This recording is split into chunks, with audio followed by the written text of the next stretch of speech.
Azerbaijani authorities have banned German MP from the Christian Democratic Union, Albert Weiler, from entering the country, Bild reported. The reason for the recognition of Weiler as a persona non grata by Baku was his visit to Karabakh in 2014 and 2016. Now the decision on the ban on his entry to Azerbaijan was made at the highest level, and therefore negotiations with the Azerbaijani Ambassador about this were in vain, Bild said. As deputy chairman of the parliamentary group on German relations with the South Caucasus countries, Weiler was to accompany Merkel on Friday on her trip to Georgia, Armenia and Azerbaijan.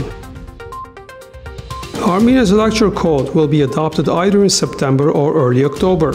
We have entered the phase of finalizing the concept for the Electoral Code, said Daniel Ioannisyan, Secretary of the Electoral Legislation Reform Commission, adjunct to the Prime Minister of Armenia. The desired scenario is that these amendments come into force before the Yerevan Council of Elders elections, Ioannisyan added. He stated that they will submit this concept for the Electoral Code to the Prime Minister. Royalsys Engineering Limited Director David Ioannisyan and Kalashnikov Group Incorporated Deputy Director Andrei Baryshnikov on Tuesday have signed a contract. Accordingly, the manufacturing of Kalashnikov rifles' new AK-12 and AK-15 series will be set up in Armenia, spokesperson for the Armenian Defense Ministry said.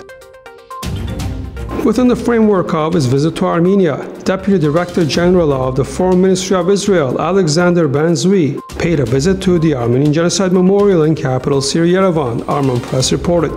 The tragedy of the Armenian people has never been questioned, Ben-Zvi said.